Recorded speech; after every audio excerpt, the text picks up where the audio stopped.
día de hoy atenderemos una clase acerca de los problemas del desarrollo regional y local. Para ello nos hemos planteado una pregunta de investigación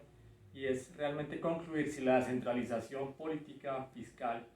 y administrativa en Colombia han aportado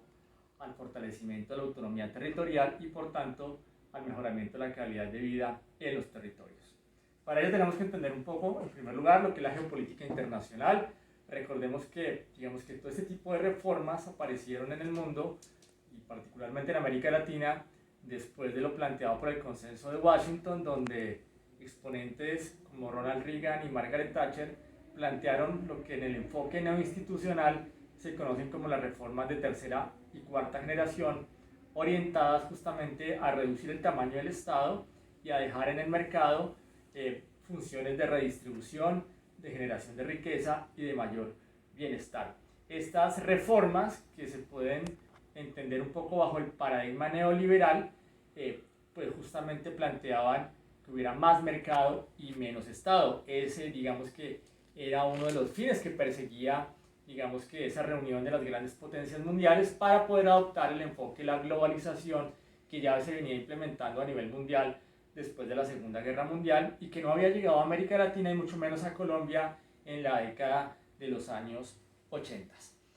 Colombia entonces no es ajena, digamos que a estos cambios de la geopolítica y entonces en el año 1991 se convoca una Asamblea Nacional Constituyente promovida por otro tipo de causas relacionadas con la violencia y el narcotráfico, pero que tenía un trasfondo también económico y pues se planteaba entonces que ese modelo de globalización se tendría que imponer en Colombia a través de un modelo que iba a cambiar el proteccionismo estatal a través de ese enfoque de sustitución de importaciones por un modelo de apertura económica y liberalización comercial, ¿cierto?, planteado por el expresidente César Gaviria. Una de las grandes reformas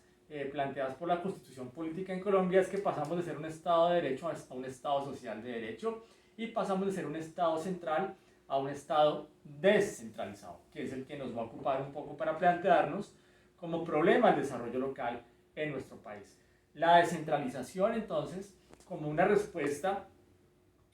a la adaptación de ese modelo de globalización en Colombia, planteaba justamente una mayor o una mejor asignación en términos de recursos entre los distintos niveles de gobierno, a nivel nacional, departamental y municipal.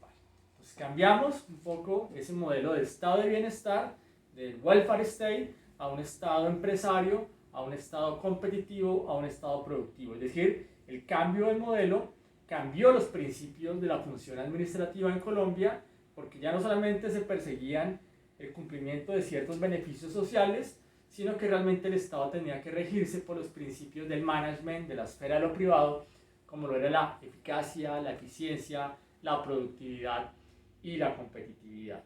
Ese cambio de enfoque pues justamente trajo unas consecuencias que después de 30 años estamos estudiando en nuestro país acerca de ese impacto de la descentralización en el desarrollo local y en el desarrollo territorial.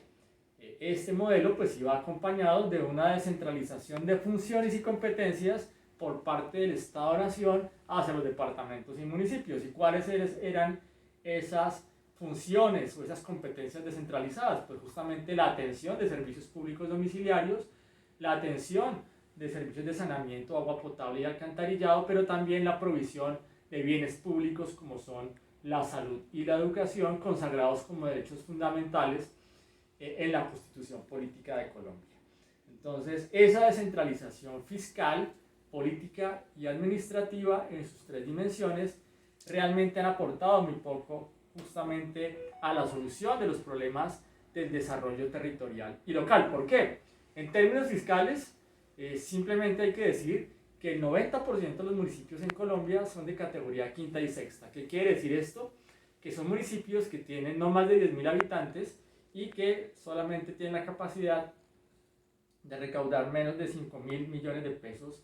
en cada vigencia fiscal, lo cual los hace proclives justamente a una dependencia absoluta del Estado-Nación a través del Sistema General de Participaciones. Entonces, justamente la descentralización fiscal no ha permitido el fortalecimiento de esa autonomía local y, lo que es peor, no ha permitido zanjar las brechas de desarrollo entre riqueza y pobreza, problemas de desigualdad a nivel territorial, municipios muy ricos respecto a otros municipios muy pobres donde ni siquiera hay la posibilidad de atender necesidades básicas insatisfechas como las que acabo de mencionar.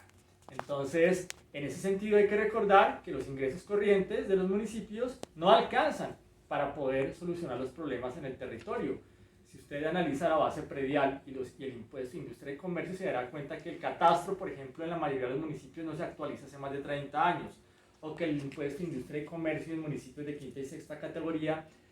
generan unos recaudos ínfimos para poder solucionar este tipo de necesidades a nivel territorial. De hecho, la ley 17 de 2000 ya nos planteaba la posibilidad de que muchos municipios deberían anexarse a otros más grandes por su inviabilidad financiera, es decir, municipios donde los gastos eran mucho mayores a los ingresos y por tanto ese desequilibrio no los hacía sostenibles financieramente. Ese debate hoy día sigue manteniéndose a través de los organismos de control como la Contraloría General de la República, que plantea obviamente la necesidad de ajustar el déficit fiscal, que cada día es más grande y que las consecuencias son realmente pagadas a nivel territorial y local por municipios que asumen gran parte, ¿cierto?, de esas políticas erróneas en materia tributaria y fiscal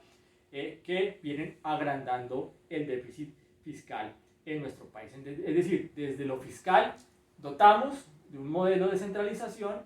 y de autonomía sin recursos para los municipios.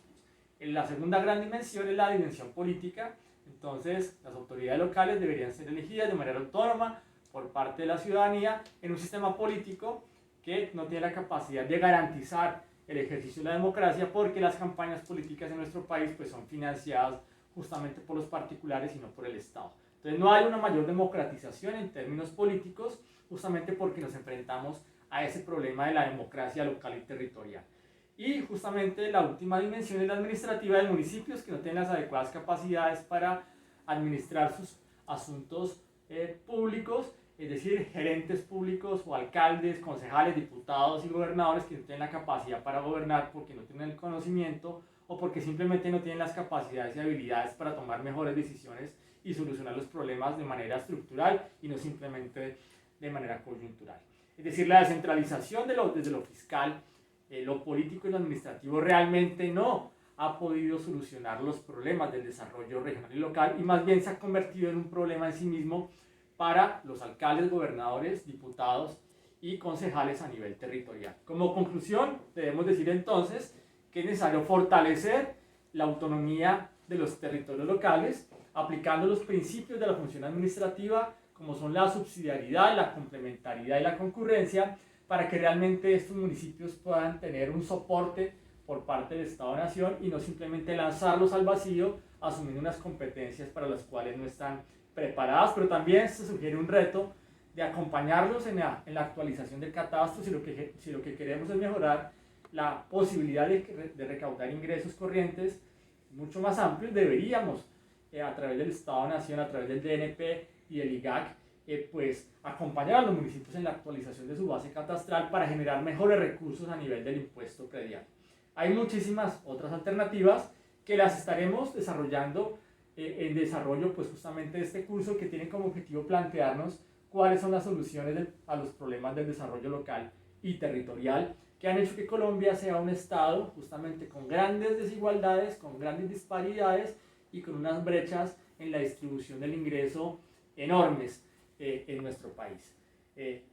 A través de este curso queremos acompañar una estrategia virtual donde yo seré su docente que lo estará acompañando y estaré facilitando el proceso de aprendizaje. Hemos diseñado una estrategia didáctica basada en el análisis de casos que nos permita hacer ejercicios de administración pública comparada, pero también desde una estrategia de aprendizaje basada en problemas que nos permita, a través de una estructura de pensamiento complejo, de pensamiento estratégico y de pensamiento sistémico, plantearnos propuestas de política pública que nos permitan responder de manera más acertada al problema de la descentralización